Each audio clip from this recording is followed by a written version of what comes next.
Każda historia ma jakiś cel. Autor może chcieć napisać fajną postać, może chcieć zbudować ciekawy świat. Pisanie historii bardzo często w ogóle zaczyna się od zakończenia.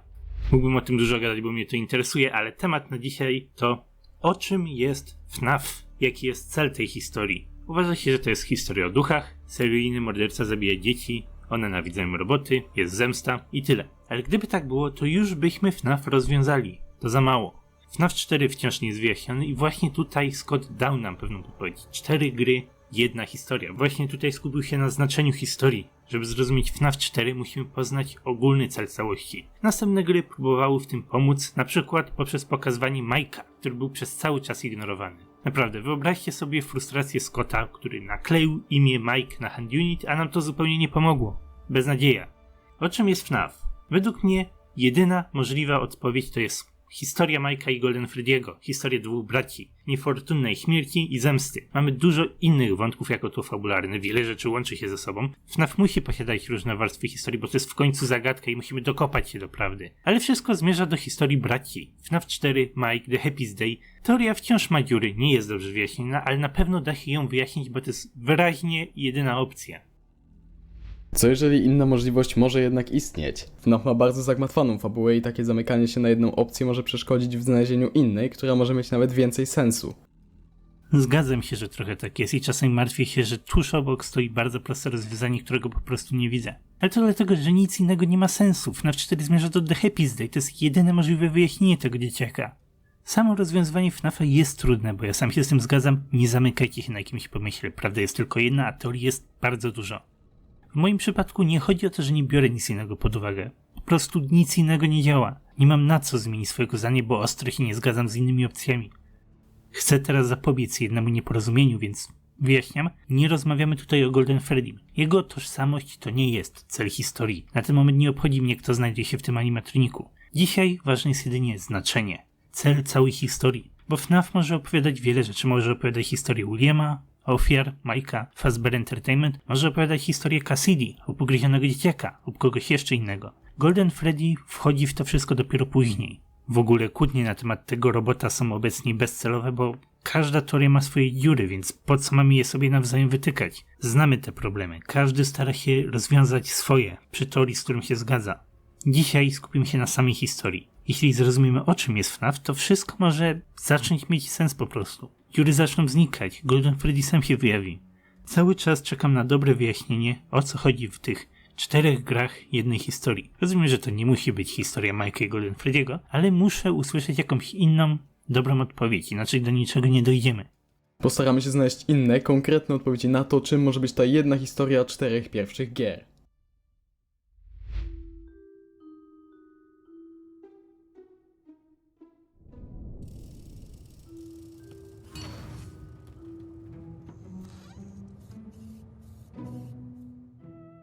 Golden Freddy jest problemem, bo są tutaj dwie różne, oczywiste odpowiedzi, ale jedna z nich jest błędna i żadna z nich nie została dobrze wyjaśniona. Omówimy je na szybko dla szerszego kontekstu, wyjaśnienia, ale pamiętajcie, że nie na tym będziemy się skupiać. Tożsamość Golden Freddy'ego to jest jeden z wielu wątków w całokształcie. Wiele osób uważa, że Golden Freddy to 5. ofiara Williama, Cassidy. Golden Cassidy jest oczywistym rozwiązaniem, bo William, jak wiemy, zabił 5 dzieci. I Golden Freddy idealnie pasuje jako ten ostatni. Sam fakt, że Scott zrobił całą książkę, żeby ujawnić to imię, dużo mówi. Cassidy musi być kimś ważnym i to, że jest w najbardziej tajemniczej postaci, czyli Golden Freddy, ma jakiś sens. Sugerować to może też historia Fazbear Frights, która nawiązuje do UCN i twierdzi, że Golden Freddy jest ofiarą Williama. Dużo fanów uważa, że 5. ofiara nie może być ważniejsza od innych ofiar, ale jej unikalność w głównej mierze wynika z braku fizycznej formy. Jednak mimo tego wszystkiego teoria ma poważny problem i dlatego nie za bardzo chce mi się w nią wierzyć. Nie wyjaśnia Bite Victima i jego celów w fabule FNAF.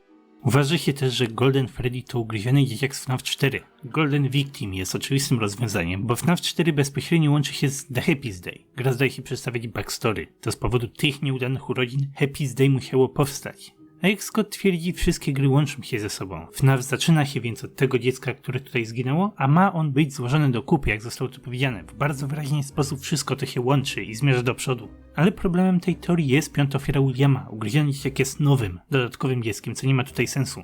Ja lubię odwracać to w drugą stronę. Dzieciak jest wyjątkowy, ale Golden Freddy też, więc łączą się ze sobą. Ale to wciąż nie rozwiązuje problemu, bo William zabił 5, robotów jest 5, a ugryziony dzieciak jest 6, co się dzieje z tym ostatnim dzieckiem. Tak wygląda problem Golden Freddy'ego. Trzeba go rozwiązać, ale nie warto się o niego kłócić z tym, co mamy. Żeby zdobyć nowe dane, zastanówmy się nad celem FNAF-a, o czym jest ta jedna historia w serii. Na tym się teraz skupmy, na całokształcie 4 gier i na tej podpowiedzi Scotta. 4 gry, jedna historia. Historia FNAF 4 może wyglądać zupełnie inaczej w zależności od głównego wątku. Jeśli ugryzienie nim jest, to historia najwyraźniej się kręci wokół ugryzienia. Najważniejszy jest tu Michael, który do tego doprowadził, i jego brat, który był ofiarą. Jeżeli natomiast jest nim to całe I will put you back together, czyli złożycie do kupy, to raczej gra kręci się wokół ofiar, nawiedzania, bite victima oraz Plushbeara, który wypowiedział te słowa. A może chodzi o sam gameplay 4 i Nightmare animatroniki, co posuwa nas w stronę eksperymentu Williama oraz jego samego. Razem z Fagenem spojrzeliśmy na ten temat z 4 punktów widzenia. Są tutaj i popularne teorie, i jakieś mniej popularne gdybania, ale pamiętajcie, że żadna z tych odpowiedzi nie musi być poprawna. Prawda może być jeszcze inna, dlatego zachęcam do napisania własnych przemyśleń w komentarzu.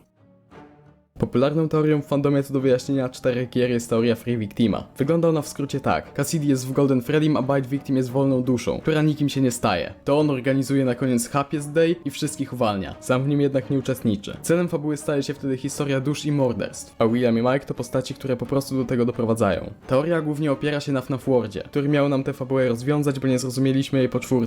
Wygląda to tak. W grze pojawia się Glitchberg, który budząco przypomina pluszowego Fredbeara. Nawet słowami, które wypowiada. Podczas naszej rozgrywki zbieramy zegary, które pokazują metody dostania się do minigier z FNAF 3. Na przykład wpisanie kodu 395248 czy naciśnięcie przycisków automatu. Kiedy zbierzemy te wszystkie rzeczy, Glitchberg rozmawia z ugryzionym dzieciakiem. To on musi te części znaleźć, czyli musi doprowadzić do Happiest Day. Ostatecznie po tym wszystkim Bivi uwalnia wszystkie dusze i odpoczywa. Wszystko spoko, ale wydaje się, że teoria ma swój duży problem. Gadałem o tym z Pongujem i Fazbear Fright sugeruje, że tylko dusze, które nie cierpią, mogą kogoś uwolnić przez modyfikowanie wspomnień i dawanie szczęścia. Co trochę się nie zgadza z Bite Victimem, bo chyba cierpiał najbardziej ze wszystkich. Ja bym zmienił to tak. Bite Victim zbiera dusze i tworzy Happiest Day, ale to marionetka je uwalnia. W przypadku Free Victima FNAF 1 i 2 pokazują nam, jak dzieci zostały zabite poprzez gazety i minigry. FNAF 3 pokazuje, jak się uwalniają, a FNAF 4 rozwiązuje ostatnią zagadkę, czyli dzięki komu. Ciężko jednak zdecydować, czy historia dusz to główny wątek 4 gier. Przy takim punkcie widzenia historia rzeczywiście wydaje się kompletna, nie ma żadnych niewyjaśnionych wątków, więc może to być ta jedna historia, o której Scott nam mówił.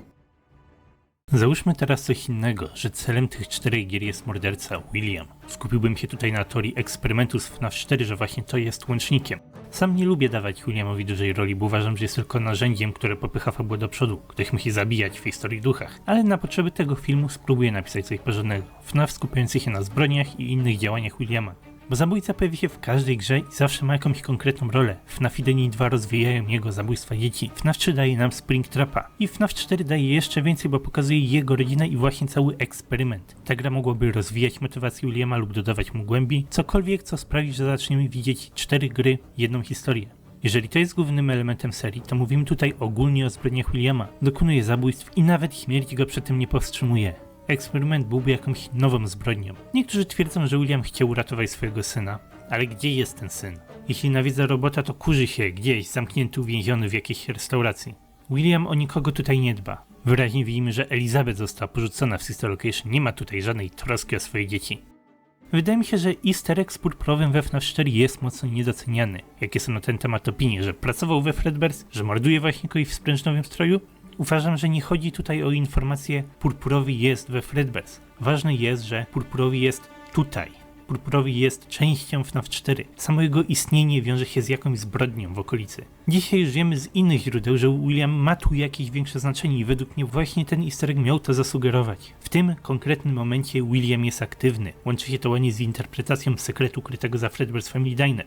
Golden Victim może tutaj działać, jeśli patrzymy się na to z perspektywy William stworzył Golden Freddy'ego. Eksperyment bezpośrednio łączy się ze składaniem dzieciaka do kupy. Golden Duo niezbyt tutaj działa, bo nie ma w tej historii drugiego ducha, ale sam eksperyment wiązałby się solidnie z pluszakami, koszmarami, tym co dzieciak widział w przeszłości. Jest tu naprawdę dużo elementów do przemyślenia. Mike miałby znaczenie, ale jedynie dopełniałby wątek Williama. Ma to swój sens w całokształcie, nadanie złoczyńcy głównej roli może trochę pomóc, choć wciąż nie podaje rozwiązania na tacy. Wciąż trzeba rozwiązać ten wątek dokładnie. Ja sam długo uważałem, że Scott nie planował eksperymentu, że dodał go dopiero w Sister Location, ale regularnie widzę różne wskazówki, które sugerują, że tak nie jest. Chcę niedługo kontynuować moją serię FNAF 4, bo powoli buduje się tutaj coś konkretnego w stronę eksperymentu. Jeżeli jednak główną postacią nie byłby William, to może jest nią Michael. Możemy spojrzeć na to, co przed chwilą mówił Ponguj, ale z trochę innego punktu widzenia. Historia kręci się wokół zbrodni Williama, ale z punktu widzenia Michaela. Ma on poczucie winy przez ugryzienie z 83, do którego doprowadził i stara się za nie odpokutować. Dlatego stara się naprawić błędy swojego ojca, albo raczej zniwelować ich skutki, jak tylko to możliwe. Musielibyśmy założyć, że protagonista miał być synem mordercy od samego początku. Miał konfrontować się z tym, co zrobił jego ojciec. W 1 i 2 spotyka roboty, które są nawiedzone z winy jego ojca i stara się je zniszczyć. We FNAF 3 pomaga uwolnić się duszą i możliwe, że również chce uwolnić swojego ojca podpalając lokal. FNAF 4 jest już trochę bardziej skomplikowany. Ciężko tutaj dokładnie omówić jego zadanie, ale powinno być połączone z eksperymentem Williama. Może chodzi o wyjaśnienie jego motywacji. Zabił swojego brata i próbuje odpokutować za swoje grzechy. Żeby to wyjaśnić, musielibyśmy głębiej zastanowić się nad FNAF 4 z tego punktu widzenia. Patrząc na 4 w ten sposób, możemy uznać, że pudełko wiąże się z Williamem. Jeśli historia opowiada o walce Mike'a z ojcem, to w pudełku powinno znaleźć się coś, co ma z tym wszystkim związek. Jest tam coś, co powinno zostać ukryte na jakiś czas, ale później będzie otworzone. W odpowiednim czasie. Podsumowując, ta interpretacja opowiada o Mike'u walczącym ze wszystkim, co zapoczątkował jego ojciec. Stara się w ten sposób odpokutować swoje winy. Taka interpretacja może działać niezależnie od tego, czy Golden Freddy jest jego bratem, czy też nie. Czwartą możliwość nazywam William Fifth. Brzmi dosyć głupio, ma tak brzmieć. Chodzi o to, że piąta ofiara nawiedza samego mordercę.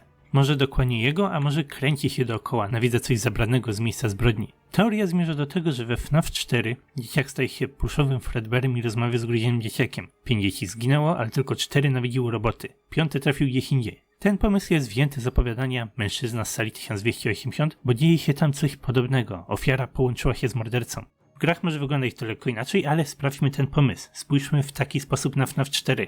Bo Plushbear jest według was kim konkretnie? Marionetką? Zgadza się, jest to pojedyncza postać, która na dodatek kim się opiekuje i ma to jakiś swój sens.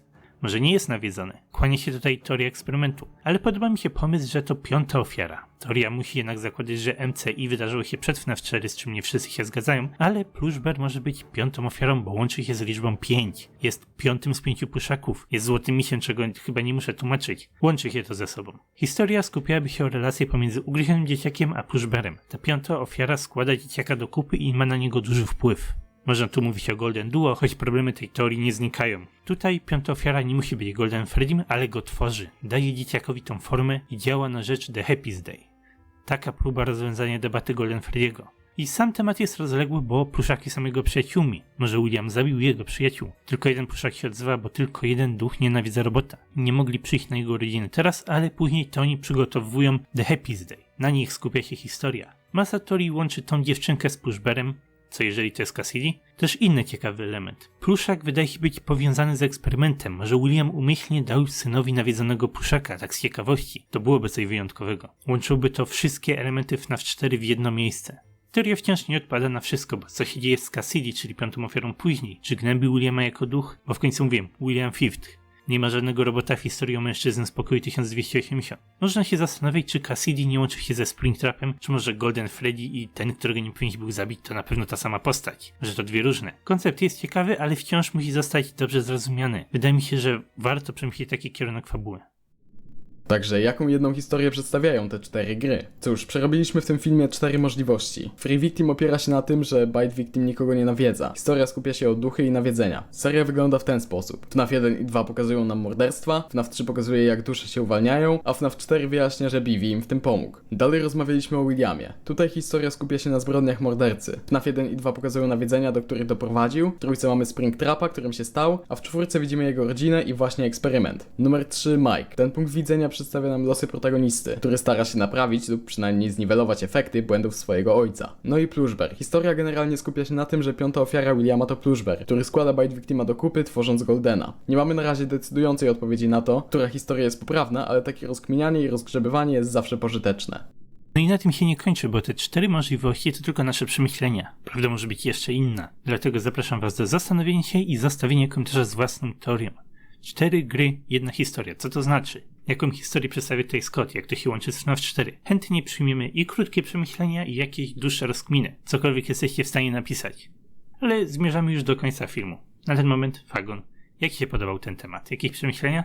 Według mnie temat i odcinek jest świetny. Ponguj strasznie dobrze wszystko przemyślał i jest to znakomity pomysł na film. Bardzo się cieszę, że mogłem w nim wystąpić, bo jest to według mnie jeden z bardziej pożytecznych filmów na polskim, jak nie międzynarodowym na YouTubie. Bo zamiast przedstawiania swojej jednej teorii na całą historię, przedstawia ich wiele i możemy w ten sposób dojść do prawidłowego rozwiązania. Możemy spojrzeć na historię też z różnych świeżych perspektyw, bo na przykład nigdy bym nie pomyślał, że to Pluszber może być piątą ofiarą, a jest szansa, że jest to właśnie kanoniczne i wokół tego kręci się historia. Dzięki temu filmikowi można zobaczyć FNAF-a z zupełnie innej strony, a nie zamykać się na jedną odpowiedź, która może być nieprawidłowa. Ja się czuję trochę tak, że z całej tej analizy nie powinniśmy wyciągać czegoś takiego, że jedna odpowiedź jest poprawna, a wszystkie inne są złe. Omówiliśmy różne punkty i każdy z nich ma coś ciekawego do powiedzenia. Jest na przykład to, co mówiłem o Williamie. Rozpisałem to sobie, przemyślałem, dalej się z tym zupełnie nie zgadzam. Nie sądzę, żeby fabuła kręciła się wokół Williama. Dla mnie wciąż jest tylko tłem fabularnym. Ale patrzę na niego teraz trochę inaczej. Ma znacznie większe znaczenie w mojej głowie niż wcześniej. To, co powiedziałem na temat jego pojawienia się w minigierkach, wydaje mi się teraz bardzo ważne. Chcę mówić niedługo o teorii eksperymentu i na pewno ten film będzie miał na nim trochę wpływu. Ale póki co, na dzisiaj to tyle, więc dziękuję wam za oglądanie. Dzięki też Fagon, że wziąłeś udział w tej analizie. Dzięki za taką okazję, serio miło było zrobić razem ten film. Zapraszam na kanał Fagona i do zobaczenia w następnych odcinkach.